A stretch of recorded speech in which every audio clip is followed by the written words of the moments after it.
എല്ലാവർക്കും നമസ്കാരം. ഞാൻ പഴമാലക്കോട് ഹോസ്പിറ്റലിലെ ജൂനിയർ ഹെൽത്ത് ഇൻസ്പെക്ടറാണ്. അപ്പോൾ നിങ്ങൾക്ക് ഒരു 10 മിനിറ്റ് ചെറിയൊരു അവയർനെസ് തരാൻ വേണ്ടിയിട്ടാണ് ഞങ്ങളിവിടെ വന്നിട്ടുള്ളത്. നിങ്ങളെല്ലാവരും കേട്ടിട്ടുണ്ടാവും റീസെൻ്റായിട്ട് അമീബിക് എൻസെഫലൈറ്റിസ് അല്ലെങ്കിൽ അമീബിക് മസ്തിഷ്ക ജ്വരം എന്നുള്ളൊരു കേസ് റിപ്പോർട്ട് ചെയ്യുന്നതായിട്ട് എല്ലാവരും ന്യൂസും പത്രത്തിലും എല്ലാം നമ്മൾ കണ്ടിട്ടുണ്ടാവും. അപ്പോൾ നിങ്ങൾ ഇതിനെക്കുറിച്ച് മനസ്സിലാക്കിയവരായിരിക്കും. എന്നാൽ പോലും നമ്മൾ കൈക്കൊള്ളേണ്ട ചെറിയ ചെറിയ കാര്യങ്ങൾ എന്തൊക്കെയാണ് മുൻകരുതലുകൾ എന്നുള്ളത് പറഞ്ഞുതരാൻ വേണ്ടിയിട്ടാണ് ഞങ്ങളിവിടെ വന്നിട്ടുള്ളത്. ഈ പേര് പറഞ്ഞ പോലെ അമീബിക് മെനിഞ്ചോ എൻസെഫലൈറ്റിസ് എന്നാണ് അതിൻ്റെ പേര്, അല്ലെങ്കിൽ അമീബിക് മസ്തിഷ്ക ജ്വരം. അത് വേറൊരു പേരിലും അറിയപ്പെടുന്നുണ്ട്, ബ്രെയിൻ ഈറ്റിംഗ് അമീബ എന്നുമാണ് ഈ രോഗത്തിന് നമ്മൾ പറയാറുള്ളത്. അപ്പോൾ സാധാരണ ഒരു സിംഗിൾ സെൽ ഓർഗാനിസമാണ് അമീബ, നമുക്കറിയാം. ഈ അമീബകൾ പരത്തുന്ന ഒരു ഡിസീസാണ്. ഇപ്പോൾ റീസെൻ്റായിട്ട് അതിൻ്റെ ഒരു ഇമ്പോർട്ടൻസ് എന്ന് പറഞ്ഞു കഴിഞ്ഞാൽ നമ്മുടെ കേരളത്ത് വിവിധ ജില്ലകളിലായിട്ട് ട്രിവാൻഡ്രം, കോഴിക്കോട്, മലപ്പുറം എന്നുള്ള ജില്ലകളിൽ ഒരുപാട് കേസുകൾ റിപ്പോർട്ട് ചെയ്തിരുന്നു. അതിൻ്റെ തുടർച്ചയായിട്ട് നമ്മുടെ ജില്ലയിലും പാലക്കാട് ജില്ലയിലും ഓങ്ങല്ലൂർ, നെന്മാറ എന്നുള്ള 2 സ്ഥലങ്ങളിലായിട്ട് 2 കേസുകൾ റിപ്പോർട്ട് ചെയ്തിട്ടുണ്ട്. അപ്പോൾ ഇതിൻ്റെ ഇമ്പോർട്ടൻസ് എന്ന് പറഞ്ഞു കഴിഞ്ഞാൽ ഈ ഡിസീസ് അല്ലെങ്കിൽ ഈ അസുഖം നമുക്ക് വന്നു കഴിഞ്ഞാൽ അതിൻ്റെ മോർട്ടാലിറ്റി റേറ്റ് അഥവാ മരണനിരക്ക് എന്നുള്ളത് 95% ആണ്. ഇപ്പോൾ 100 പേർക്ക് ഈ അസുഖം റിപ്പോർട്ട് ചെയ്ത് കഴിഞ്ഞാൽ 95 പേർ മരണപ്പെടും എന്നുള്ളതാണ് ഇതിൻ്റെ ഒരു പ്രശ്നം, ഗുരുതരമായിട്ട് നമ്മൾ കാണേണ്ട ഒരു സാഹചര്യം. അതുകൊണ്ടാണ് ഇതിനെക്കുറിച്ചുള്ള അവയർനെസ് നിങ്ങൾക്ക് തരാൻ വേണ്ടി ഞങ്ങളിവിടെ എത്തിയിട്ടുള്ളത്. ഇപ്പോൾ നേരത്തെ പറഞ്ഞു അമീബിക് എൻസെഫലൈറ്റിസ് അല്ലെങ്കിൽ ഒരു അമീബയാണ് ഈ അസുഖം പരത്തുന്നതെന്ന് പറഞ്ഞു. അപ്പോൾ ഇത് വിവിധ തരം അമീബകളുണ്ട്. നെഗ്ലോറിയ ഫൗലോറി, അഗാന്ത അമീബ, സാപ്പിനിയ, ബാലുമിത്തിയ, അങ്ങനെ ഓരോരോ പേരിലുള്ള വിവിധ തരം അമീബകൾ ഈ അസുഖം പരത്തുന്നുണ്ട്. അപ്പോൾ ഇതിൻ്റെ സാധാരണ കേരളത്തിൽ ഇപ്പോൾ കണ്ടുവരുന്നത് നെഗ്ലോറിയ ഫൗലോറി എന്നുള്ള തരത്തിലുള്ള അമീബ പരത്തുന്ന ഈ അമീബിക് എൻസെഫലൈറ്റിസ് ആണ് നമുക്ക് കേരളത്തിൽ നോർമൽ ഇപ്പോൾ കാണുന്നത്. അപ്പോൾ ഇതെങ്ങനെ നമ്മൾക്ക് മനുഷ്യരിലേക്ക് എത്തുന്നു അല്ലെങ്കിൽ ഇതെങ്ങനെ അസുഖമായിട്ട് മാറുന്നു എന്ന് നമ്മൾ നോക്കിക്കഴിഞ്ഞാൽ സാധാരണ നമ്മളെ കെട്ടിക്കിടക്കുന്ന മലിനജലം ഉണ്ടല്ലോ അല്ലേ, കുളത്തിലും അല്ലെങ്കിൽ ശുദ്ധീകരിക്കപ്പെടാതെ നമ്മൾ ഉപയോഗിക്കാതെ ഇട്ടിരിക്കുന്ന മലിനജലത്തിൽ അല്ലെങ്കിൽ കുളത്തിലൊക്കെ നമ്മൾ കുളിക്കുന്ന സമയത്തോ ആ വെള്ളം ഉപയോഗിക്കുന്ന സമയത്ത് നമ്മുടെ മൂക്കിലൂടെയാണ് ഈ രോഗാണുക്കൾ നമ്മുടെ ശരീരത്തിൽ കയറുന്നത്. ഓക്കെ, ഈ അമീബ നമ്മൾ കുളത്തിൽ മുങ്ങിക്കുളിക്കുക അല്ലെങ്കിൽ ഈ മലിനജലം കൊണ്ട് നമ്മളെ മുഖം കഴുകുക എന്നുള്ള കാര്യങ്ങൾ ചെയ്യുമ്പോൾ നമ്മളെ മൂക്കിലൂടെ ഈ രോഗാണുക്കൾ ഈ അമീബ നമ്മുടെ ശരീരത്തിൽ കയറുകയും അത് നമ്മുടെ നാസൽ കാവിറ്റി, മൂക്കിനെയും ബ്രെയിനിനെയും സെപ്പറേറ്റ് ചെയ്യുന്ന ഒരു പ്ലേറ്റ് ഉണ്ട്. അതിലൂടെ ഇത് നമ്മളെ ബ്രെയിനിലോട്ട് കയറിയിട്ട് ബ്രെയിനിലെ സെൽസിനെ നശിപ്പിക്കുന്നു. അങ്ങനെയാണ് ഈ അസുഖമായിട്ട് നമ്മളെ മനുഷ്യരിലേക്ക് അല്ലെങ്കിൽ നമുക്ക് മനുഷ്യരിലേക്ക് വരുന്നത്. നിങ്ങൾക്കിപ്പോൾ പറഞ്ഞു തരാൻ ഒരു ഇമ്പോർട്ടൻസ് എന്ന് പറഞ്ഞു കഴിഞ്ഞാൽ കുട്ടികളിലാണെങ്കിൽ ഇതിനുള്ള സാധ്യത കൂടുതലാണ്.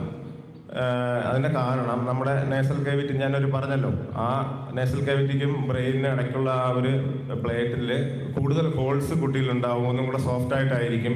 അതുകൊണ്ട് തന്നെ നിങ്ങൾക്ക് ഈ ഇൻഫെക്ഷൻ കിട്ടിക്കഴിഞ്ഞാൽ രോഗം ഗുരുതരമാവാനുള്ള സാധ്യത വളരെ കൂടുതലാണ്. അപ്പം അതുകൊണ്ടാണ് നിങ്ങൾക്ക് ഒരു സമയം കണ്ടെത്തി നിങ്ങളുടെ ഒരു സമയത്ത് ഒരു 10 മിനിറ്റ് പറയാൻ വേണ്ടി ഞങ്ങളിവിടെ വന്നിട്ടുള്ളത്. ഓക്കെ, അപ്പോൾ ഇതിങ്ങനെ പറഞ്ഞു, ഇതിങ്ങനെയാണ് ശരീരത്തിൽ കയറുന്നതെന്ന് പറഞ്ഞു. ഇത് പക്ഷെ മാൻ ടു മാൻ, മനുഷ്യരിൽ നിന്ന് മനുഷ്യരിലേക്ക് ഇത് പകരില്ല. ഇപ്പോൾ എക്സാമ്പിൾ പറയുകയാണെങ്കിൽ നമ്മളെ കുട്ടികൾ ഒരു ലീവ് ദിവസം എവിടെയെങ്കിലും ഉപയോഗിക്കാതിരിക്കുന്ന ഒരു കുളത്തിലോ തോടിലോ ചെന്ന് ഒരു 10 പേര് കുളിക്കുകയാണെങ്കിൽ ചിലപ്പോൾ അതിലുള്ള ഇൻഫെക്ഷൻസ് ആ ചെളി എന്ന് പറയില്ലേ, അതിൻ്റെ അടിത്തട്ടം, കുളത്തിൻ്റെ അടിത്തട്ടിലുള്ള ചെളിയിലാണ് ഈ മണ്ണ് പൊടിയിലൊക്കെ ഇതിൻ്റെ അമീബ ഉണ്ടാവാൻ സാധ്യതയുണ്ട്. ഇത് കലങ്ങുകയും ഇത് നമ്മൾ ഡൈവ് ചെയ്യുമ്പോൾ എന്തായാലും നമ്മുടെ മൂക്കിലൂടെ നമ്മുടെ ശരീരത്തിൽ വെള്ളം കയറും നമ്മൾ കുളിക്കുന്ന സമയത്ത്, ഡൈവ് ചെയ്ത് മുങ്ങി കുളിക്കുന്ന സമയത്ത്. അപ്പം ഇത് ആണ് നമ്മളെ ശരീരത്തിൽ കയറിയിട്ട് അസുഖമായിട്ട് മാറുന്നു. അപ്പോൾ ഇതാണ് ഇതിൻ്റെ റൂട്ട്, പകരുന്ന റൂട്ട്. ഇതിൻ്റെ ലക്ഷണങ്ങൾ എന്തൊക്കെയാണെന്ന് നോക്കാം. സാധാരണഗതിയിൽ നമുക്ക് വരുന്ന പനി, തലവേദന, ഛർദി എന്നുള്ള എല്ലാ അസുഖങ്ങൾക്കും വരുന്ന ലക്ഷണങ്ങളാണ് ഇതിൻ്റെ ആരംഭ ലക്ഷണങ്ങൾ. പക്ഷേ കുട്ടികളിലാണെങ്കിൽ വിശപ്പില്ലായ്മ, അബ്നോർമലായിട്ട് പെരുമാറുക എന്നുള്ള ലക്ഷണങ്ങൾ കാണുന്നുണ്ട്. ഒരു 3 to 7 days ഇതിൻ്റെ ഒരു അസുഖം തുടങ്ങി, സിംറ്റംസ് തുടങ്ങി 3 to 7 days ഇത് കുറച്ച് ഗുരുതരാവസ്ഥയിലോട്ട് എത്തുകയും അത് കഴിഞ്ഞ് കഴിഞ്ഞാൽ നമ്മൾ നേരത്തെ പറഞ്ഞു ബ്രെയിനിനെയാണ് അഫക്റ്റ് ചെയ്യുന്നത്, ബ്രെയിൻ ഈറ്റിംഗ് അമീബ എന്ന് പറയുന്നത്. അപ്പോൾ ബ്രെയിനിനെ അഫക്റ്റ് ചെയ്യുമ്പോൾ കാണുന്ന സിംറ്റംസ് അഥവാ നമുക്ക് അപസ്മാരം, മറതി, പരസ്പര ബോധമില്ലാതെ സംസാരിക്കുന്ന അവസ്ഥ, ഇങ്ങനത്തെ പ്രശ്നങ്ങളാണ് ഗുരുതര അവസ്ഥയിൽ കാണുന്നതും. അത് കഴിഞ്ഞ് നേരത്തെ പറഞ്ഞ പോലെ 95% ഡെത്ത് റേറ്റ് ആണ്. അതുകൊണ്ട് നമുക്ക് ആൾ മരണപ്പെട്ടു പോകുന്ന ഒരു സാഹചര്യമാണ് കാണുന്നത്. അപ്പോൾ ഇതാണ് ഇതിൻ്റെ രോഗലക്ഷണങ്ങളായിട്ട് പറയുന്നത്. പിന്നെ ഇത് man to man contact spreading ഇല്ല എന്നും പറഞ്ഞു. അപ്പോൾ നമുക്കിതിനെ പ്രിവെൻറ്റ് ചെയ്യുക എന്നുള്ളതാണ് നമ്മുടെ ലക്ഷ്യം, അല്ലെങ്കിൽ നമുക്ക് ഈ അസുഖം വരാതെ തടയുക എന്നുള്ളതാണ്. നമുക്കതിലേക്ക് എന്ത് ചെയ്യാൻ പറ്റും എന്ന് ചോദിച്ചു കഴിഞ്ഞാൽ, ഞാൻ ആദ്യം തന്നെ പറഞ്ഞു, ഇത് പകരുന്ന റൂട്ട് ഈ മലിനജലത്തിലൂടെയാണ്. മലിനജലത്തിൽ കുളിക്കുകയും അല്ലെങ്കിൽ ആ വെള്ളം നമ്മൾ മൂക്കിൽ കയറുമ്പോഴാണ് അസുഖം കയറുന്നതെന്ന് പറഞ്ഞു. അപ്പോൾ ആ റൂട്ടിന് നമുക്ക് ബ്ലോക്ക് ചെയ്യുക എന്നുള്ളതാണ്. അപ്പോൾ നമുക്ക് ചെയ്യാൻ പറ്റുന്നത്, ഒരു കാരണവശാലും കെട്ടിക്കിടക്കുന്ന വെള്ളം അഥവാ പാറക്കുളമായാലും മലിനജലമായിട്ടുള്ള വെള്ളം, കുളം എന്നുള്ള സ്ഥലങ്ങളിൽ നമ്മുടെ കുട്ടികൾ ഒരു കാരണവശാലും കുളിക്കാനോ അത് മുഖം കഴുകാനോ മുങ്ങി കുളിക്കാനോ പാടില്ല എന്നുള്ള രീതിയിൽ നിങ്ങൾ പ്രത്യേകം ശ്രദ്ധിക്കേണ്ടതാണ്. ഇതാണ് മെയിൻ ഫസ്റ്റ് നമുക്ക് ചെയ്യാൻ പറ്റുന്ന കാര്യം. അതേപോലെ തന്നെ നമ്മൾ ഇപ്പോൾ വാട്ടർ തീം പാർക്കുകളുണ്ട്, സ്വിമ്മിംഗ് പൂളുകളുണ്ട്, അങ്ങനെ പുതിയ പുതിയ കാര്യങ്ങൾ നമ്മുടെ നാട്ടിൽ വരുന്നുണ്ട്. അപ്പോൾ സ്വിമ്മിംഗ് പൂളുകളൊക്കെ നമ്മൾ കുളിക്കാറുണ്ട്. അതും എത്രത്തോളം ക്ലോറിനേറ്റ് ചെയ്തതാണോ എത്രത്തോളം വൃത്തിയുള്ളതാണെന്ന് നമുക്ക് ഉറപ്പില്ല. അപ്പം അങ്ങനെ സ്വിമ്മിംഗ് പൂളുകളിലൊക്കെ കുളിക്കാൻ പോകുന്ന സമയത്തും നമ്മൾ അല്ലെങ്കിൽ നല്ല ശുദ്ധജലത്തിൽ കുളിക്കുകയാണെങ്കിൽ മൂക്കിലൂടെ വെള്ളം കയറാത്ത രീതിക്ക് നമ്മൾ ഒന്ന് പ്രൊട്ടക്റ്റ് ചെയ്യണം. നമ്മൾ അതിന് ചെറിയ വഴികളുണ്ടല്ലോ, മുങ്ങുമ്പോൾ മൂക്ക് പിടിച്ചിട്ട് മുങ്ങാം, അല്ലെങ്കിൽ നോസ് ക്ലിപ്പുകൾ നമുക്ക് ഉപയോഗിക്കാം. അപ്പം ഈ കാര്യങ്ങൾ കൂടെ നമ്മൾ ശ്രദ്ധിക്കുക. അതേപോലെ തന്നെ കുട്ടികൾ കളിക്കുന്ന സമയത്ത് അല്ലെങ്കിൽ നമ്മൾ ഓസ് വെള്ളമൊക്കെ അടിച്ച് മാറി മാറി കളിക്കാറുണ്ട്. ഒരു കാരണം വെച്ചാലും വെള്ളം ഡയറക്റ്റോട്ട് മൂക്കിലോട്ട് കയറാതെ നമ്മൾ ശ്രദ്ധിക്കേണ്ടതുണ്ട്. പിന്നെ അതേപോലെ തന്നെ നീന്തുന്ന ആൾക്കാരുണ്ടാവും. അപ്പോൾ അവരും ഈ മലിനജലത്തിൽ ഇറങ്ങേണ്ട സാഹചര്യം വന്നു കഴിഞ്ഞാൽ നമ്മൾ അതിൽ മുഖം കഴുകാനോ അല്ലെങ്കിൽ നമ്മൾ ടാപ്പിൽ നിന്ന് ഇപ്പോൾ സ്കൂളിൽ നിന്ന് തന്നെ നമ്മൾ മുഖം കഴുകുന്ന അവസ്ഥയൊക്കെ വരാം. ചിലർ ടാപ്പ് തുറന്നിട്ടിട്ട് മൂക്ക് നേരെ വെള്ളത്തിൽ മുഖമൊക്കെ നമ്മളങ്ങനെ കാണിക്കുന്ന വരാം. അപ്പോൾ അങ്ങനെയൊന്നും ഒരു കാരണം വെച്ചാൽ നമ്മുടെ മൂക്കിലോട്ട് വെള്ളം കയറാൻ കണക്കിന് ടാപ്പ് ഓപ്പണായിട്ട് ഡയറക്റ്റായിട്ട് നമ്മുടെ മൂക്കിലോട്ട് വെള്ളം പോകാനുള്ള ഒരു സാഹചര്യം ഉണ്ടാക്കരുത് എന്നുള്ളതാണ്. അതേപോലെ തന്നെ ഇപ്പോൾ റീസെൻ്റായിട്ട് ചില കാണുന്ന കേസുകളിൽ ഈ മലിനജലം അല്ലാതെ നമ്മളെ കിണറുകളിലും ഈ അമീബയുടെ ഇത് അവസ്ഥ കാണുന്നുണ്ട്, ചില റിപ്പോർട്ടുകൾ പറയുന്നുണ്ട്. അപ്പം അതുകൊണ്ട് നമ്മുടെ വീടുകളിലെ കിണറുകൾ ക്ലോറിനേറ്റ് ചെയ്യാൻ വേണ്ടി ഞങ്ങളുടെ ഹെൽത്ത് ഡിപ്പാർട്ട്മെൻറ്റിൽ നിന്ന് ആ കാര്യങ്ങൾ ചെയ്യുന്നുണ്ട്. നിങ്ങളും ഒന്ന് ശ്രദ്ധിക്കണം. ക്ലോറിനേറ്റ് ചെയ്യുന്ന രീതിയൊക്കെ അറിയായിരിക്കുമല്ലോ അല്ലേ? ക്ലോറിനേഷൻ കേട്ടിട്ടുണ്ടാവും. എന്താണ് ക്ലോറിനേഷൻ എന്ന് പറഞ്ഞു കഴിഞ്ഞാൽ, നമ്മൾ കുടിക്കുന്ന വെള്ളം ഡിസിൻഫെക്റ്റൻ്റ് ചെയ്യുന്ന ഒരു രീതിയാണ്. ക്ലോറിൻ ഉപയോഗിച്ച്, ബ്ലീച്ചിങ് പൗഡറാണ് നമ്മളതിന് ഉപയോഗിക്കുന്നത്. ബ്ലീച്ചിങ് പൗഡറിൽ ക്ലോറിൻ മിക്സ് ചെയ്തിട്ടുണ്ടാവും. ആ പൊടി നമ്മൾ കിണറിൽ നമ്മൾ കുടിക്കുന്ന വെള്ളത്തിൽ ഉപയോഗിച്ചിട്ട് നമുക്കൊരു നിശ്ചിത അളവുണ്ട്. ഒരു ക്ലോറിൻ കൂടിപ്പോയി കഴിഞ്ഞാൽ നമുക്കതിൻ്റെ പ്രശ്നം ഉണ്ടാവാം.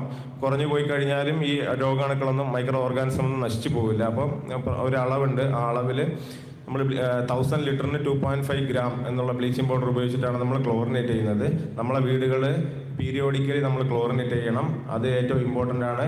അതേപോലെ തന്നെ നമ്മളെ വാട്ടർ ടാങ്കുകൾ, വീടുകളിലെ വാട്ടർ ടാങ്കുകൾ ഉണ്ടാവും. നമ്മളത് പ്രോപ്പറായിട്ട് ക്ലീൻ ചെയ്യുന്നുണ്ടോ എന്ന് ചോദിച്ചു കഴിഞ്ഞാൽ ഡൗട്ടായിരിക്കും. അപ്പോൾ നിങ്ങൾ എല്ലാവരും വീട്ടിൽ പോയി വീട്ടിലെ വാട്ടർ ടാങ്ക് ക്ലീൻ ചെയ്യാൻ വേണ്ടി പറയണം. അതേപോലെ തന്നെ കിണർ ക്ലോറിനേറ്റ് ചെയ്യാനും വേണ്ടി പറയണം. അതേപോലെ നമ്മുടെ സ്കൂളിൽ ബാക്കി കാര്യങ്ങൾ നമ്മൾ സ്കൂൾ ഒഫീഷ്യൽസിന് നമ്മൾ വിവരം കൊടുത്തിട്ടുണ്ട്. അവരത് ക്ലീൻ ചെയ്യുന്നുണ്ട്.